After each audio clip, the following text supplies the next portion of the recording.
A graça e a paz de Jesus Cristo seja sobre ti e o amor de Deus transborde no seu coração. O Espírito Santo te encha de paz, de saúde e de alegria. A lição de hoje é a de número 11, o presbítero, bispo ou ancião. Já começamos muito bem com mais uma videoaula e quero agradecer a sua presença aqui no canal. Hoje tem muita informação para você. Para você que tem pouco tempo, conseguimos sintetizar a lição para você ganhar tempo para poder estudar melhor. No final da lição, veja bem, eu vou te trazer um estudo sobre características do ministro cristão, elementos morais e espirituais que o ministro deve desenvolver no seu trabalho espiritual. A sua participação aqui no canal é muito especial para nós, para a gente continuar colocando vídeos de graça aqui para você. Se inscreva no canal, ative o sininho para você receber de primeira mão os demais vídeos que nós postarmos aqui no canal. Dá um clique no like, no joinha, no gostei, compartilhe com a sua igreja. É muito importante você deixar um comentário. O seu nome, o estado onde você nasceu, a cidade onde você mora. Assista umas 3 vezes para você absorver bem o conteúdo da lição. A igreja local, ela é o corpo de Cristo. A igreja ela é feita por pessoas diferentes. No pensamento, na idade, no gosto, nos objetivos, Deus preparou obreiros para cuidar da sua igreja. No ensino, na administração, na doutrina, junto aos pastores e aos evangelistas. Deus constituiu o presbitério ou presbiterato, que são os anciãos, presbíteros e bispos. Esses também cuidam, zelam e pastoreiam o rebanho, a igreja do Senhor Jesus Cristo. Na igreja primitiva, Jesus Cristo levantou os apóstolos, porém a igreja cresceu. Então os apóstolos, pelo Espírito Santo de Deus, separaram e consagraram crentes, fiéis, santos, maduros, experientes, para pastorearem o rebanho do Senhor, a igreja de Jesus Cristo. Os anciãos, os presbíteros e os bispos são chamados e vocacionados para o santo ministério de cuidar, de zelar, de administrar a igreja de Jesus Cristo. A escolha dos presbíteros. O termo presbítero, ele vem do grego, é sinônimo de bispo, que do grego é episcopos, também de professor, que do grego é didáskolos, e de pastor, que no grego é poimen. Assim a sua função ela é pastoral. Significado da função. Presbítero é uma forma comparativa da palavra presby, que significa pessoa mais velha. Eram anciãos, fiéis, sábios e experientes que formavam o governo das igrejas. Eram bispos que tinham a função de supervisor, de professor e de pastor.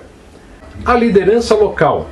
O apóstolo Paulo, ele era plantador e iniciador de igrejas. Ele ensinava, treinava, organizava e separava grupo de obreiros, ministros, para administrar as igrejas locais, e também orientou o jovem pastor Tito a estabelecer presbíteros em todo lugar e em toda a cidade. As qualificações. No Novo Testamento, o termo presbítero aparece no plural, em Atos capítulo 11, versículo 30, em Atos capítulo 15, versículos 2, 4 e 6, em Atos capítulo 20, versículo 17, Tiago capítulo 5, versículo 14, e 1 Pedro capítulo 5 e versículo 1.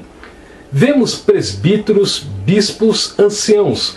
Eram apacentadores das ovelhas de Cristo. Assim, a sua função era pastorear, ou seja, era pastoral.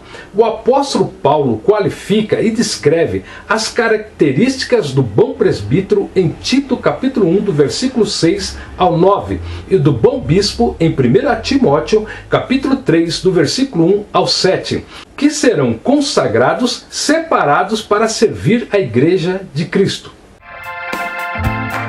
A importância do presbitério. Fundamentado na palavra de Deus, na igreja primitiva, o presbítero atuava junto ao pastor, ao bispo titular também. O significado do termo.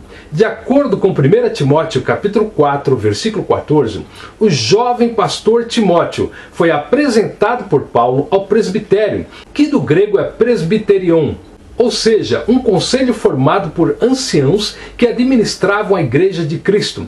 Esses profetizaram e impuseram as mãos sobre Timóteo, em reconhecimento e separando e consagrando para o santo ministério. A atuação do presbitério.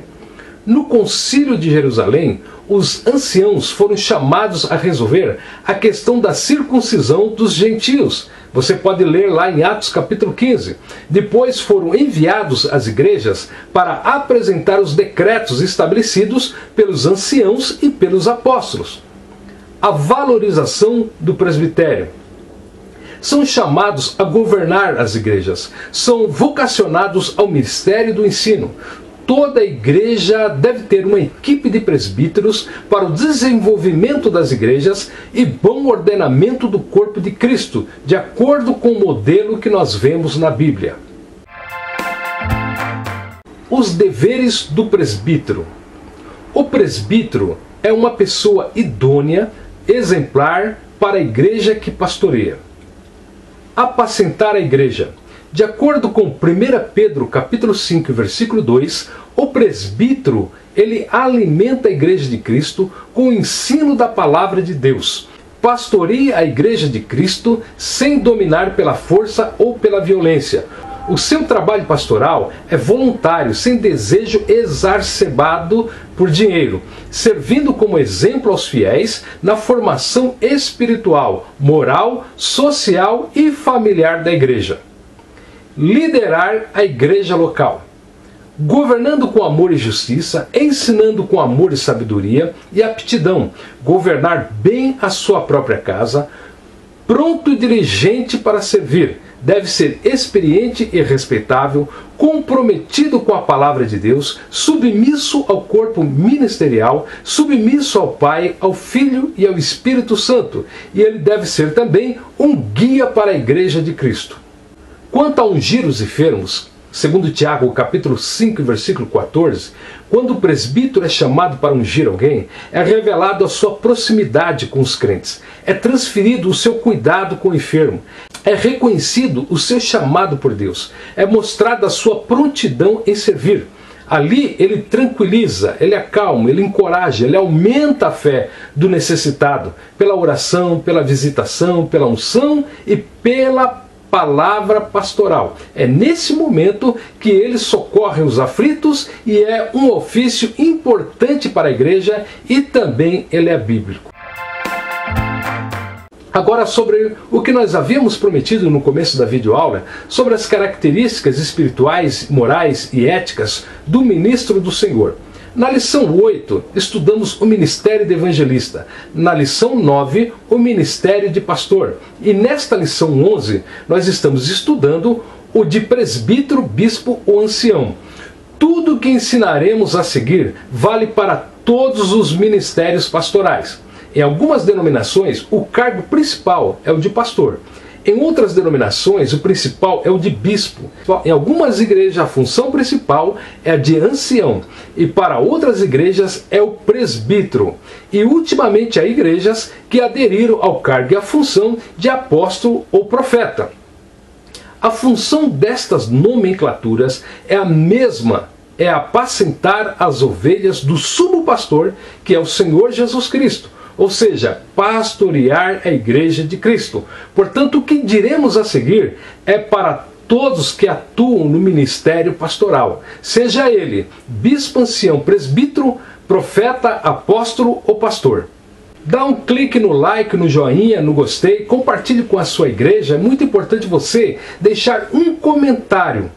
O seu nome, o estado onde você nasceu, a cidade onde você mora. Assista umas 3 vezes para você absorver bem o conteúdo da lição.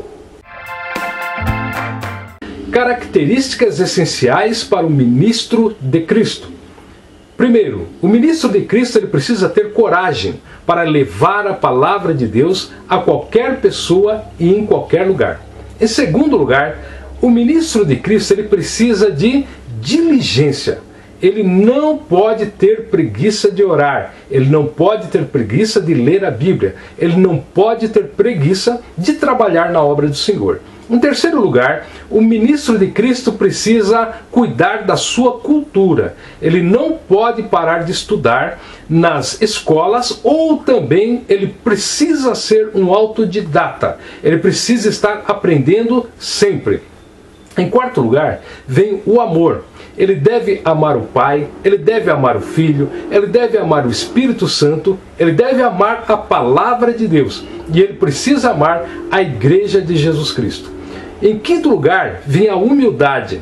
É saber que está sempre aprendendo. Respeitar o próximo, sem arrogância, sem petulância e sem nariz empinado. Outra coisa que o ministro de Cristo precisa ter é fé. Precisa ter fé em Cristo, precisa ter fé na palavra de Cristo, precisa crer que ele mesmo é um vaso de Deus e usado por Deus. Outra coisa essencial ao ministro do Evangelho é piedade. Ele precisa ter comunhão com Deus, ele precisa ser um ministro de oração, ele precisa jejuar e ele precisa meditar na palavra de Deus. Outra coisa que é importante para aquele que ministra na obra do Senhor é a santidade. Sem santidade ninguém verá o Senhor. A sua vida é exemplo para os fiéis. Então ele precisa ter cuidado com a sua santificação. Em nono lugar, o ministro do Evangelho precisa ter paciência. Precisa ter paciência nas lutas, paciência nas provas, paciência nas perseguições e paciência também nas dificuldades. Outra coisa essencial para todos os ministros do Evangelho e que está faltando muito nos dias de hoje é a ética. É preciso comportar-se com honra, é preciso comportar-se com decência, é preciso comportar-se com sinceridade e também com paz e com a justiça. Agora vamos falar sobre elementos morais descritos em 1 Timóteo, capítulo 3, do versículo 1 ao 4 e do versículo 8 ao 13. Ali nós aprendemos que, em primeiro lugar, o ministro precisa desejar o episcopado. Isso significa o quê? Ele precisa amar o seu chamado. Ele precisa cuidar da sua vocação. Outra coisa, em segundo lugar, é ser irrepreensível. A todo momento, o ministro do Evangelho precisa se policiar para ver como está o seu comportamento diante dos fiéis e também diante dos infiéis. Em terceiro lugar, o ministro ele tem que ser marido de uma mulher. Ele não pode viver na prostituição e ele não pode viver também no adultério. Em quarto lugar, o ministro do Evangelho precisa ser vigilante. É preciso orar, mas é preciso também vigiar, estar atento quanto às ciladas que o diabo prepara para derrubá-lo. É preciso estar vigiando sempre. Em quinto lugar, o ministro do Senhor, ele precisa ser honesto. Ele precisa ser honesto aonde ele trabalha, aonde ele compra, aonde ele vende, em todos os lugares, inclusive na igreja e com a sua família. Em sétimo lugar, o ministro do Evangelho precisa ser hospitaleiro, né? Ele precisa tratar bem as pessoas, ele precisa ser uma pessoa agradável, ele precisa ser uma pessoa educada, né? É impossível que o ministro do Senhor seja uma pessoa mal educada, que não sabe ser afável e nem tratar bem as pessoas. Em oitavo lugar, o ministro do Evangelho precisa saber ensinar. Ele precisa estar apto para ensinar. A sua ferramenta é a palavra de Deus. Ele precisa conhecer bem a palavra de Deus para poder ensinar a palavra de Deus. Em nono lugar, o ministro do Evangelho não pode ser dado ao vinho. E o vinho na palavra de Deus, ela representa qualquer tipo de droga ilegal e alucinógena. Drogas, cachaça, qualquer outro tipo de coisa. Isto não é para o crente. Em décimo lugar, o ministro do Evangelho, ele não pode ser espancador, estúpido e malcriado com a sua família, com a sua esposa, com seus filhos, com a igreja do Senhor e também com os infiéis. Em décimo primeiro lugar, o ministro do Evangelho não pode ser cobiçoso, de torpe ganância. Ele não pode mentir e nem enganar as pessoas por causa de dinheiro. Ele não pode ser ambicioso nesta área, porque ele vai acabar escorregando e perdendo o ministério. Em 12º lugar, o ministro do Evangelho não pode ser contencioso, que vive brigando, contendendo, arrumando confusão e espalhando discórdia. Em 13º lugar, o ministro do Evangelho ele não pode ser avarento. Como que ele vai ensinar os crentes a dizimar, a ofertar, a fazer votos, se ele mesmo não faz? Não tem como. Em 14º lugar, o ministro do Evangelho ele tem que governar bem a sua casa.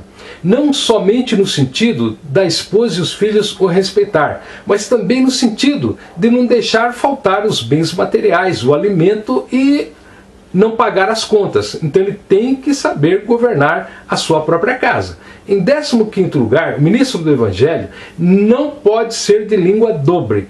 Aqui diz uma coisa e ali diz outra. Para um ele diz uma coisa e para outro ele diz uma outra coisa. Aquilo que ele fala em pé, ele não sustenta sentado. Então ele não pode ser de língua dobre.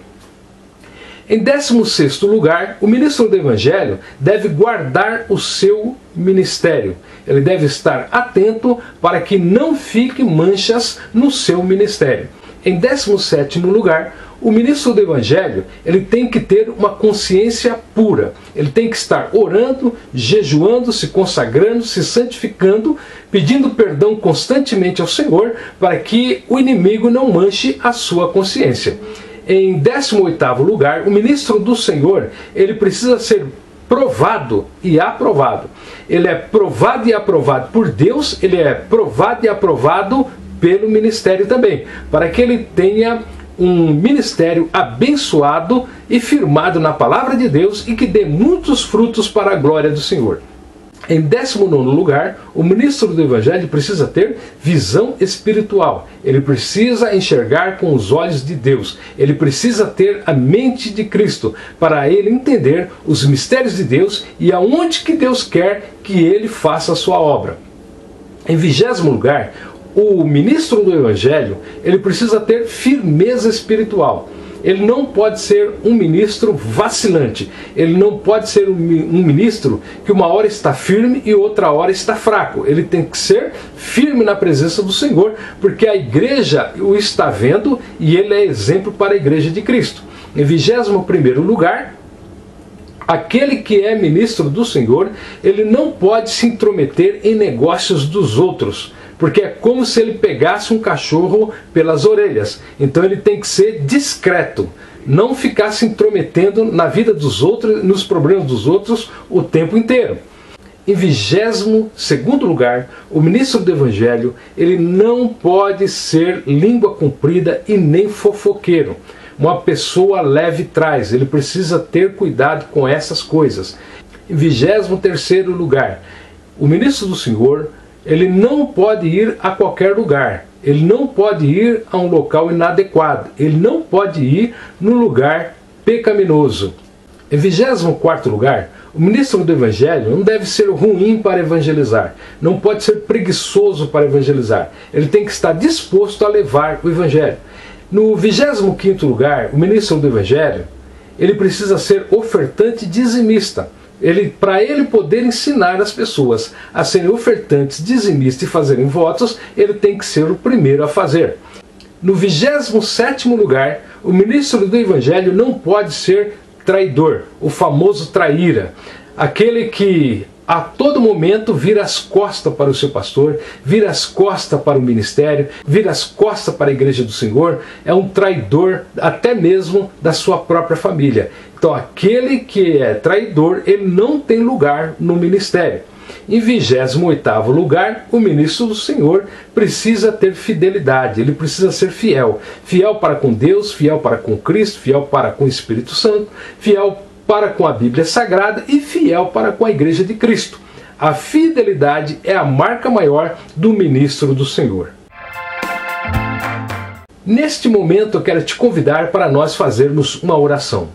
Bendito Deus e eterno Pai, neste momento, ó Senhor, muitas pessoas estão sendo alcançadas pela Tua palavra. Senhor, abençoe os professores da escola dominical, abençoe os ministros do Evangelho, abençoe os diáconos da igreja, abençoe os cooperadores e cooperadoras da tua obra, abençoa a mocidade da igreja, os idosos da igreja, as mães de famílias e pais de famílias. Abençoa, Senhor, os dirigentes da igreja, ó Pai querido. Abençoa, ó Senhor, as nossas famílias, os nossos filhos, as nossas vidas. Abençoa, Senhor, o nosso emprego, o nosso trabalho, o nosso sustento. Abençoa, Senhor, a tua igreja em toda a face da terra. Abençoa a igreja em que eu congrego, em que os irmãos que estão assistindo esta videoaula congregam também, Senhor. Seja a tua bênção, a tua paz, a tua graça, a tua misericórdia sobre as pessoas que trabalham com cada um, sobre as pessoas que moram próximo de cada um, sobre os parentes, sobre os primos, sobre tios e tias, primos e primas,